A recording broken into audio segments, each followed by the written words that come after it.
I'm Van Sebastian here with this week's Written on the Edge, Season 11, Episode 26. I'm joined by Skylar Lyralen Kaye to discuss their memoir, BachelorX. So let's get to know my guest.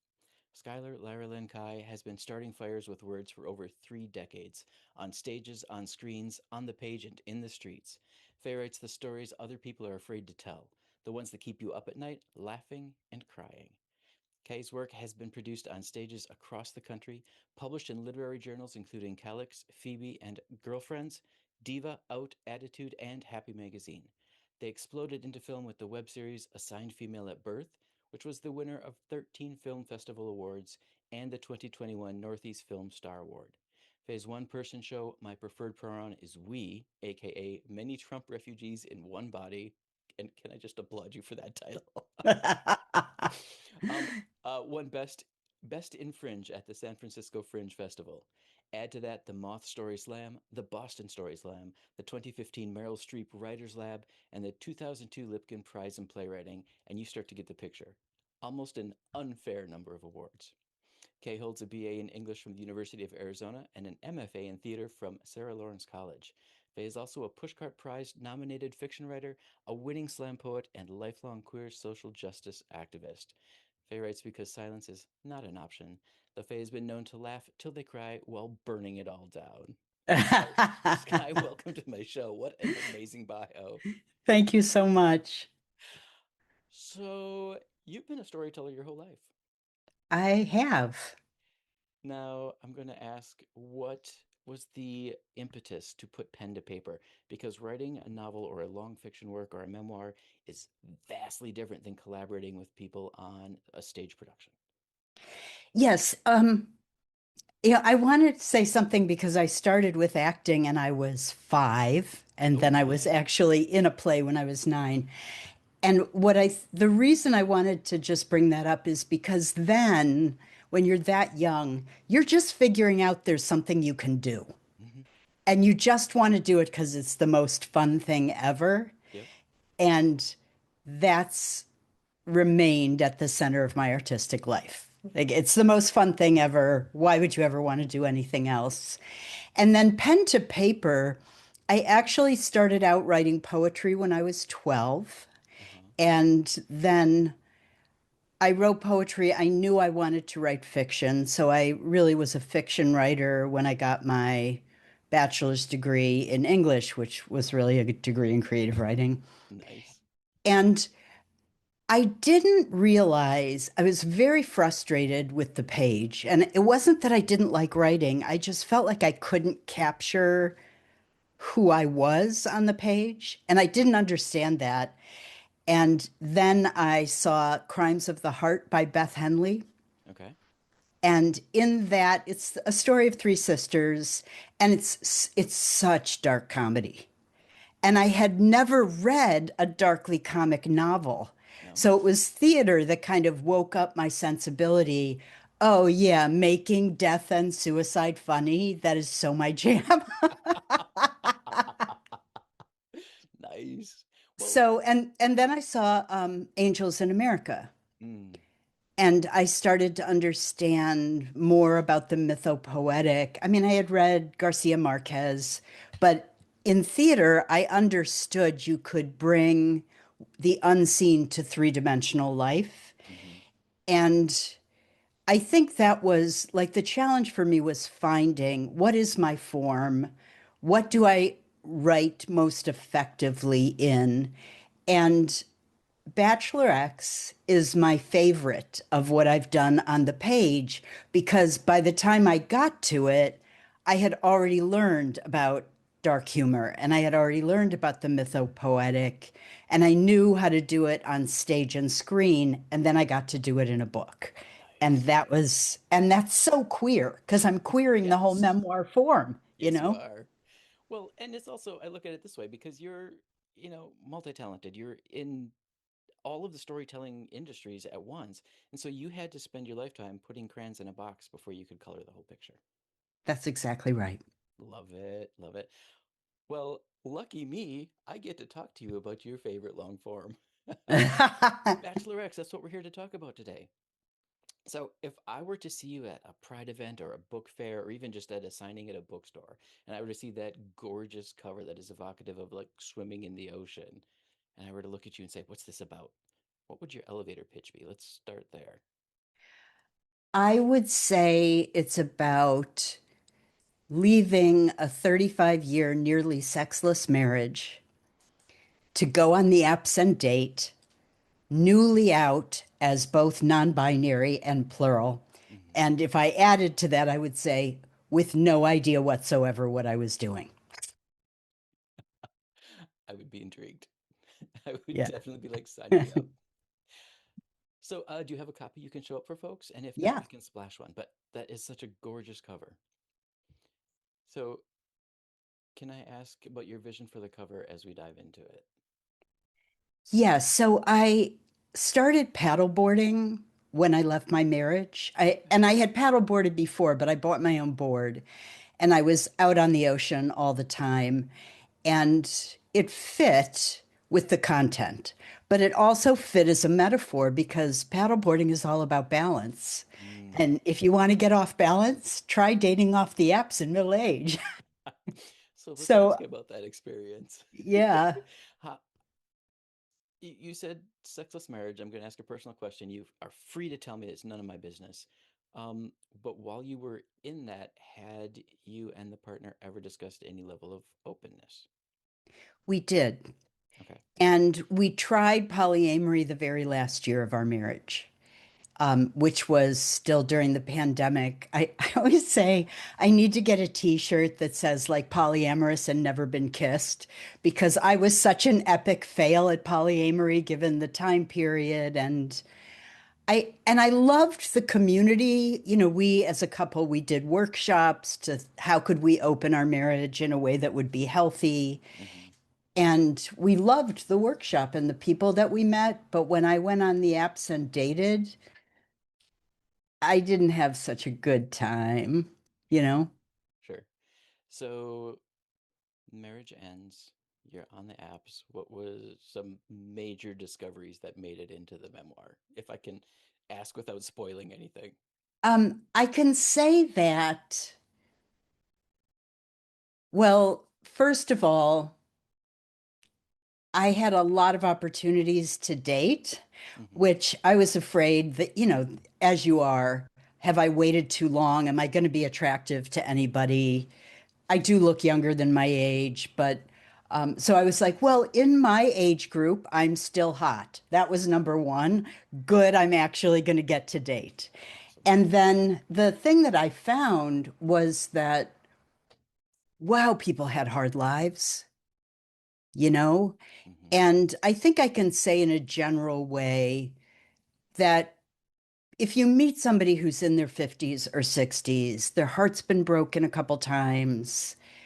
They don't necessarily, they want to find their person, but they don't know how to relate to their person when they find them. There is a good amount of substance abuse in the queer community, That's true. which and I've been sober almost my whole adult life, so I haven't met the people who are still drinking at 50 and 60. I have now, Right. you know, and I think that I have like a great deal of compassion for how much people really want to find their person. They feel like time is running out, and yet they've been hurt so much they're effectively cutting off their own legs so they can't walk. You know what I mean? I do. Yes. Um, Especially difficult given that we Gen Xers tend to not share our hurts. Yes. So all of the So, stuff you were seeing was deep but not shared. right. I think like I'm kind of ticking through the people that I talked about. I did the first person I dated was 25 years younger, Hmm. was very interesting, out as a trans man, but because of hormonal issues, couldn't take testosterone, so still looked like a woman, like a cisgendered woman. And that was for gender, for having somebody be great about me being non-binary trans. Of course, that was the best person to date. He was amazing. And he had all these intersections and complicated identities. And I felt completely at home with him. The age difference did make a difference, though, in terms of, we're at different stages in our lives. How do we make this work? It didn't work, but it was a great place to start. And he was, a millennial, so much more open. Hmm. And my queer friends who are often non-binary and trans much younger, they're like, I'm calling in for a mental health day. I mean, they have no problem. What is that? Right. I mean, they just don't have the shame Uh-huh. about, and outlier identities are owned, and everybody knows somebody who's plural or on the spectrum or with bipolar disorder. Like, it's not a thing. Hmm. Whereas, Gen X and boomers are deeply ashamed. Yes. Yeah. Did you encounter any difficulties being non-binary on the apps? Oh my God, yes. Because this, please tell me there's some dark comedy here. Yeah, I mean I think I think I make it funny in the book. Hmm. And but there's one person that I date very, very briefly, but on the very first date, we're trying to find each other, for a walk on the beach. And I say, I'm on a bridge and I'm wearing a blue coat and I'm waving my arm. And she says, I see a woman waving her arm on a bridge. And I say, not a woman. And I walk up to her and she's like, I screwed it up. I was so afraid I was going to screw it up. I screwed it up first Oh. thing. So, I mean, there was a lot of pronoun mistakes and then gendered language Mm. that people were struggling with. And there were people who were like, why is it such a big deal? If you were 14, you would let me call you whatever pronoun I wanted. I'm like, yeah, because I'd be scared of you. You're an adult, you Right. know? Right. You know, I've often explained it to people who have that reaction near me. I explain it this way. If you're upstairs in your office and the doorbell rings and somebody else in the house gets it, deals with the doorbell, and then door closes, and an hour later you come downstairs, the first question out of your mouth is, what did they want? Because it didn't matter their gender, it mattered what they wanted. And the minute I explain that to people who are questioning why different pronouns matter, they're like, oh, I guess I do that. Right. That is a great explanation of how they has always been a singular pronoun. Yep. But you've got an added complication. You're a plural pronoun. I'm a plural person. Yeah. So, for our listeners who haven't encountered that yet, can you explain what that means? I think the easiest way to explain it is to say multiple consciousnesses in one body. But I really love internal family systems. Dick Schwartz endorsed my book. So, of course, I love internal family systems. What I love about internal family systems is that we all have parts, right? We all have more childlike parts of ourselves. We have our professional parts. And if you're a plural person, those parts just got more separate in your life. And so my parts have very distinct identities and very distinct voices, and I can hear their voices with a lot more clarity than someone who is not plural.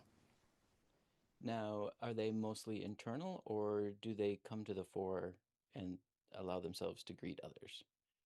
I love this question so much. So they are mostly internal unless I feel very safe with someone or I'm really close to somebody. And then the voices that I hear, for example, if my teenager came out, my body, my vocal register, and my attitude would completely change. Like you would absolutely know that this was a teenage part of me. Nice. And I try to, and I've done this for many years, I try to let all the different parts of me kind of be present Hmm. without big noticeable changes. So I taught acting and and sometimes I'd make a flippant teenage comment and sometimes I would get joyously five. And my students, of course, in acting, everybody's like, oh, you should do a solo show. You have so many different voices. Okay. So the reason I asked it that way is in my 20s, I had a friend who was diagnosed, and these are terms from the 90s, I apologize, multi-personality schizo, which meant that they were distinct personalities that didn't know each other. And so she, and sometimes he, would become a whole different person and not remember the previous person. Um, and so I want people to understand that there are so many levels and variations to this because yours sounds very harmonious. Like it sounds like you all live together so well that you can just sort of dip in and out and, joke with each other, especially in your mind, like, ha ha ha, ha, bro, stop, you know? Yeah, exactly. I think it's um I think it's really valuable to talk about it because I've been on more recently some podcasts talking specifically about healing and plural identity. And the hosts use the term DID, which is a term I will not use, Okay. dissociative identity Yep. disorder. So MPD eventually became DID. I happened to be present when the initial discussions of changing the name happened, and I did not like those discussions at all. But I So imagine not. they were talking about, well, if we say multiple personality disorder, we're saying the personalities are real. Hmm. And I was like, they are real. Right, So right. now we're going to say dissociative identity disorder so that we take out the multiple part of it.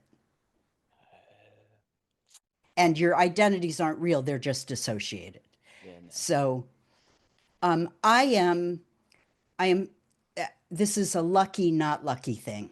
I never lost a lot of daytime time. So that kind of amnesia that is commonly associated with multiple personalities. Hmm.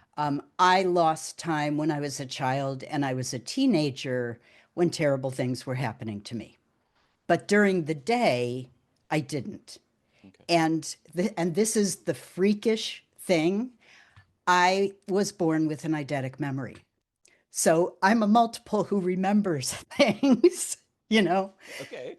I can see that blessing, not blessing. I get that. Yeah.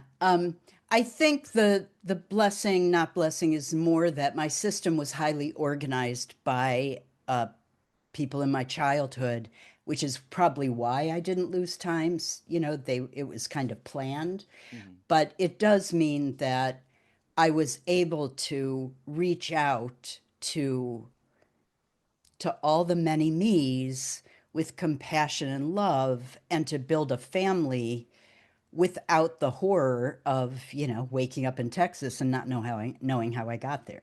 Right, right. So bringing this back to your novel, or I'm sorry, your memoir, how far back does it go? Does it start at the divorce, or do you actually talk about childhood? The prologue is the first person that I dated that I was outed to as plural. Okay. So I got outed to not to the trans man I dated, but the first woman I dated. And then I go to the divorce and I do periodic flashbacks to childhood. Okay. And I felt like I had to explain the origins of my plurality. Hmm. But I think the most fun thing about the book, and I was thinking, oh yeah, I queered being plural. So I wrote in many different fonts, and each of my personalities who wanted to speak in the book gets their own font. Oh, And that's so so you cool. can recognize them whenever they show up. And sometimes they talk to each other in the book, and Hmm. sometimes they talk directly to the reader. Nice. So I am a student of like Joseph Campbell and myth. My minor was actually archaeology, sociology. So the whole mythopedic aspect of your story interests me. Can I ask about that a little bit? Oh, I love talking about that. So I used the myth of Orpheus. Okay. And I think that there are two aspects of it. I wanted to do, it's a love story, right? It's a going on the apps, it's falling into limerence. Hmm. And I wanted to take a classic mythic love story and kind of turn it on its head, right? Romeo and Juliet were 14.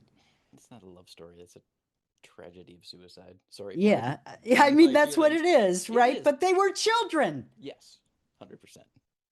So I wanted to take Orpheus and Eurydice and I used the snake that pulls Eurydice to Hades. I wanted to characterize what the snake might be. Ooh.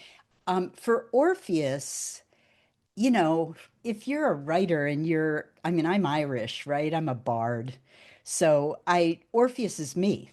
Uh-huh. And so I wanted to use the myth to heighten diction, to write more poetically about the search for meaning and beauty in any life and how we find it. Hmm.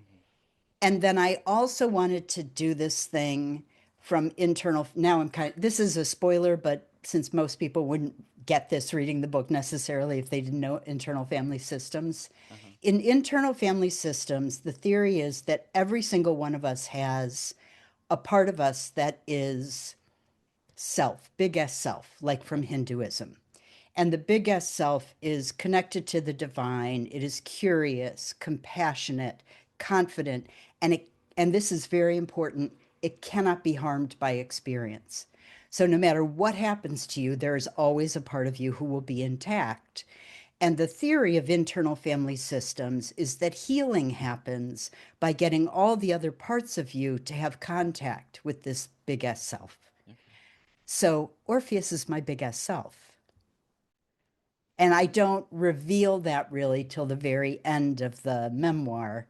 And but I love that. I love the idea of myth is always reaching for light, reaching for meaning. How do we understand our experience? And Hmm. myth gives us a way to do that that is spiritual and beyond sort of the pedestrian everyday. I love that. And that gives such a resonance. Knowing that that was on your mind and something you were exploring personally while you were writing is going to give this memoir so much resonance for people. I hope Yeah. everybody picks it up. I want everybody to pick it up.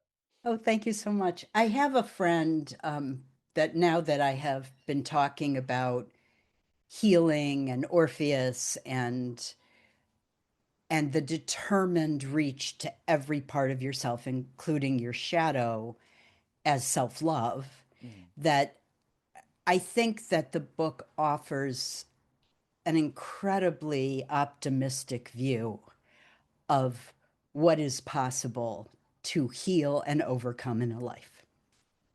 And I wanted to. I write about redemption, so I wanted to. Beautiful. All right. Is there anything else about BachelorX that you want folks to know that I didn't think to ask? Um, Outside of Orpheus, the main character is Micah, who is 16 years old, part of me, Hmm. and incredibly horny, swears constantly, and is dating middle aged women, which is where the comedy comes from. Oh my God. Because, yeah, I Yes. mean, the teenagers are like, I'll be dating somebody, and people must think, because sometimes I'll be like laughing at nothing.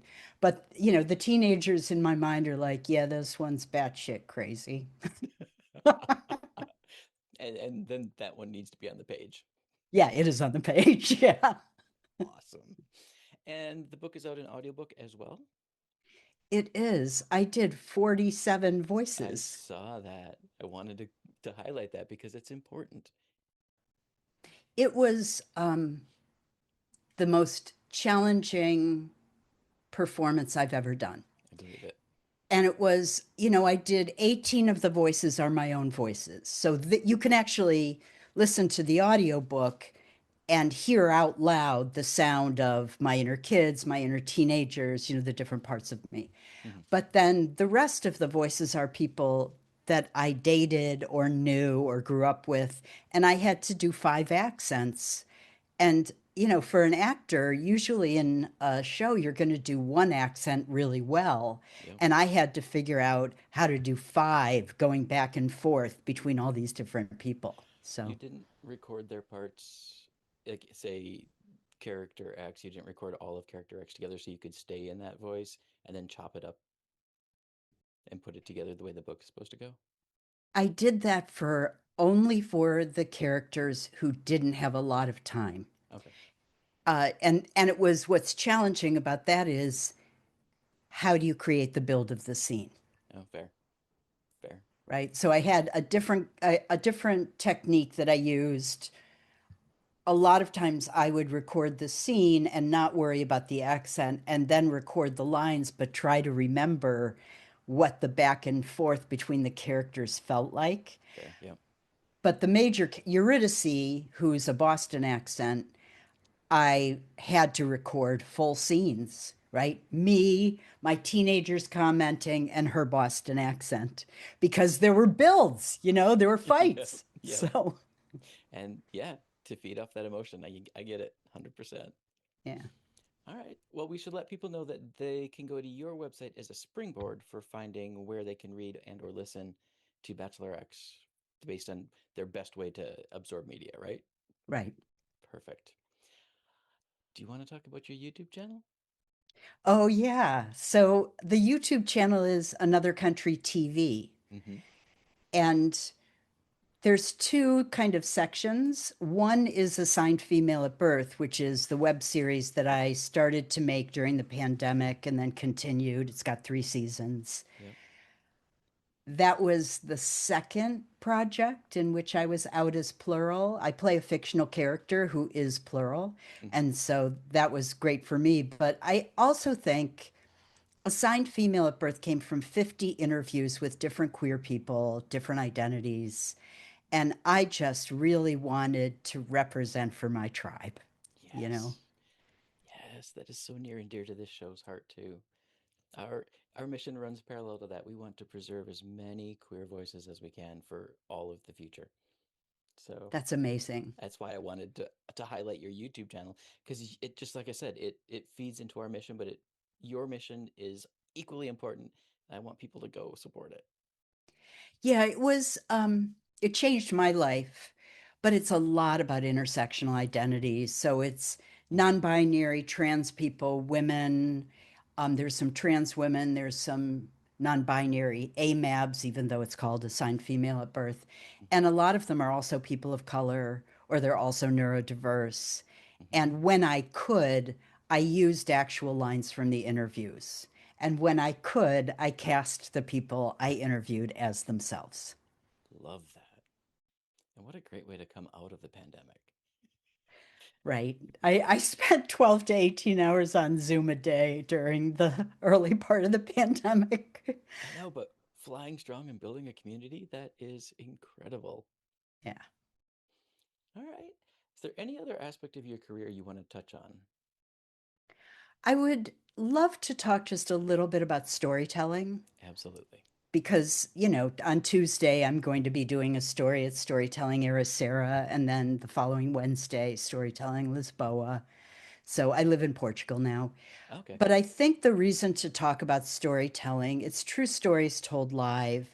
Here in Portugal, there is no competitive aspect like there is with the Moth. Oh, But I think that people should go to storytelling events because it's one of the most connecting and healing experiences you can have as a human. And to tell a piece of your life and to have people respond and identify, it cuts through layers and layers of knowing. And it just makes us realize all the ways that we can connect and that we're alike and all the ways that we're different. right. Well, even so, again, drawing on my own education, if you go all the way back to the start of human culture, we started with storytelling. That's how we created all of our mythologies. That's how we created all of the shared aspects of any community were through the stories we told each other. Like that is so core and central to being human that to pass up the chance to be involved in it now boggles my mind. I'm like, why would somebody not? Right. Yeah.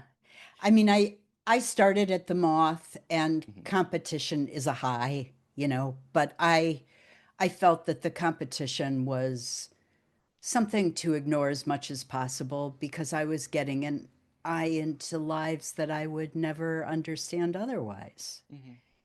So, And now we've brought the telling stories around the fire into, storytelling venues. right. So in Portugal, is it more just collaborative, or is it more of a people sit back to be entertained and then they take their turn, as opposed to There competition? there's no at the end of a Moth story, five audience judges will raise a number, Hmm. and then the three that are in the middle will be added together, and that's your score. Okay. In Portugal, there's no scoring. You And just there's a lot of emphasis on getting first time storytellers up on the stage. So there's a lot of focus on let's hear as many stories from as many people as possible. That's beautiful. That is beautiful. So, have you learned anything through storytelling experiences that's going to make it into a future work? That's an interesting question. I mean, we find inspiration everywhere in life. Yeah. I find, I mean, certainly the stories I've told, because you're telling a story on a topic. And for me, topics reach to parts of my life I would never maybe have shared, So I do have new material from that. Hmm.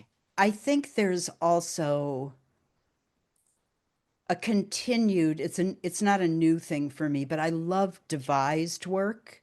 I love working collaboratively with other people, hearing their stories and integrating their stories with mine so that all stories are one human story. Yes, yes. Beautiful. All right. Are you ready to move on to our get to know you questions? Sure. All right, give me just one moment to let folks know that this show is a labor of love, but it does have costs. If you feel like you can support us, we've got a couple of options. You can go to YouTube, check out some of the reaction movies, shows, and videos that my co host and Albert Nothlet, a young Mexican man, are doing. My co-host is introducing him to American queer culture that he had never seen, that Albert had never seen before, and the reactions are priceless. They just finished a heated rivalry run, and oh my god, please go watch. So you can support us there for $99 a month if you want to just keep it low and slow and cheaper than any coffee you'll ever find anywhere. You could go to buymeacoffee.com/road podcast and do a one-time donation, or you can support us on Patreon. In all places, we are at Road Podcast. Thank you for sticking with us for 11 years. All right, Sky. What book, film, or piece of art has had the biggest influence on your writing style? Well, I mentioned some of them, right? Mm-hmm. Angels in America, Yep. Crimes of the Heart. Also, Another Country by James Baldwin. I named my company after that book. I figured it And had a tie. yeah. And oh my God, most recently, Fun Home and Light from Uncommon Stars. Do you know both of I those? don't, but they sound like great titles. Fun Home is Alison Bechdel's, it was a graphic memoir about growing up queer with her father, a closeted gay man, running a funeral home. How have I never heard of this? It was on Broadway after the graphic novel. You have to check it out. I It's unbelievable. I will be finding this. And Light from Uncommon Stars is about an Asian trans woman who's a brilliantly talented violinist, and it's written by Rika Aoki, who is a brilliant trans writer. I think I have heard of this one. Yeah, It's been in my orbit at least, yeah. yeah. All right. What fictional or historical character would you invite to march with you at a pride parade? This is so random, I love it. but Katza from Graceling by Kristen Kishore, which Nice. is a young adult fantasy novel. And Katza is the most badass fighter. And she's straight, but so gender nonconforming. Those are the best. Those Yeah. are the best. Matter of fact, I had someone like that in my novel. If your protagonist, i.e., you or one of your people, had to survive a gay bar karaoke night, what song would you or they belt out? Micah would totally sing I Am What I Am. Beautiful. I love it. All right, what is a place, real or imagined, that feels like home to you and why? Salem, Massachusetts. Oh, love Salem. I love Salem so much. Good. I lived there for maybe 5 years. So 2018 till I moved to Portugal. I lived just outside for a couple of years. First of all, Salem is so queer. Mm-hmm. The crosswalks are rainbow flags and trans flags. Yes. And then I have paddleboarded that ocean around Salem for Mm-hmm. so many hours that it doesn't matter if there's like a building that's home. You put me on a board in the ocean, I'm home. Beautiful. You said 2018 ish. Yeah. You were probably there my last visit. Ah, I wish I had known. I know. Yeah, I had taken my husband to see it. He wanted to see the cemetery. We skipped the witch museum because it got cheesy, but then I took him out on the Friendship of Salem Amazing. because he's actually my husband's ex-Navy. So Wow. yeah, Yeah. so yeah, we had a really good time. Love Salem. What is the strangest or most unexpected place you've ever found inspiration for any of your works? I so I lived in Japan when I was in my mid 20s Uh-huh. and I was writing a novel and I never did go to Bangkok, but of course my colleagues did. I worked at the largest language institute in Asia and they talked a lot about the sex bars in Bangkok. And I put it into a book. I love that. So, in the book, is it secondhand knowledge or firsthand knowledge for the character experiencing it? The character experiencing it was firsthand knowledge. Awesome. I love that. Which themes or motifs do you find yourself returning to again and again for any of your works? I feel like I am tremendously consistent in my themes for a plural person. Mm-hmm. So I write almost exclusively about the nature of love and queer identity. Like those are my two themes. Now, the nature of love, it might be sibling love, it might be friendship love, it might be romantic love, it might be the darker side of love, betrayal, hurt, abandonment, and it might be comedy, it might be the absurdity of our behavior when we are in love. Uh-huh. And I always marry that with queer identity, that I write very little that isn't absolutely grounded in queerness. Considering what you've gone through and then written a memoir about, is your love ever touch on self-love? I think that BachelorX, that's where it all lands, is in self love. Good. I Good. think, like, I'm thinking of a novel that I wrote, and it was about somebody who had to be taught by other people how to love herself. Yeah. Ah, important lesson. All right, my final question. What is a piece of LGBTQ plus culture? It can be music, film, art, or history that never fails to inspire you. I would have to go with Light from Uncommon Stars as a non-binary trans person and talk about it's not myth, but it's a sci-fi literary novel. So, I love that. yeah, You made it through my list. Bravo.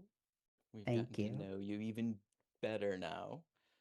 So, what's up next for you? What should people watch for? Is there more on the BachelorX tour? You got a project in the wings you want to talk about? I will be on a podcast called Healing My Parts. Mm-hmm. And that one is about plurality. So that if specifically about healing and about part stuff. I have the storytelling events, Yeah. and I am starting to be asked to be on panels talking about things related. And my publicist is having me interview about current LGBTQ issues and the backlash that we're experiencing. So that's Nice. always like the fight for justice, Mm-hmm. always on my work list, I guess, or a part of my life. Mm-hmm. And I am very interested in BachelorX, the supposedly solo show. Is there a plan for one? I haven't started writing it, but I'm really thinking that I would have a really good time Oh, please come back performing and that tell me show. about it if you do. Okay. Please. And going back to your work on the panels and, all of the upcoming stuff you just talked about, having met you, I cannot imagine a better ambassador for both plural identities as well as queer culture in general. Thank you for your work. Oh, thank you so much. I appreciate that. You're very welcome. Like I said, I can't imagine a better ambassador. All right. We should give folks the best places to find you. So your website is Lyralen Kaye, and I will spell that for people on the audio podcast, LYRALENKAYE.com. Is there a social site that you are most active on that you want people to interact with you on? I You're would say on most Tik. of them. I am, yeah. I do a lot on TikTok. Okay, So it's Book Talk, TikTok. But if you look for Bachelor X or Skylar Lyralen Kaye, you should be able to find me there. perfect. All right, Sky. Any final words of wisdom for Queer joy is awesome. folks? Yes. Experience it. Even if you're not queer, experience it. All right. I would like to extend a huge thank you to Skylar Lyralen Kaye for being with us. Thank you so much. Thank you. I really had a good time doing this, and so nice to meet you. It was wonderful meeting you. Thank you again. And thank you for your flexibility today. All right, fans and friends, we at Written on the Edge are proud to introduce you to new media by queer content creators. If you enjoy learning about new artists or hearing our thoughts on entertainment media, please like and subscribe so you get alerts for new episodes. Our show is produced by Rogue Ravens Media. For our disclaimers, links to social media, our listen stations, or to sign up as a guest, visit www.ropepodcast.com. Tune in next week for your queer media fix.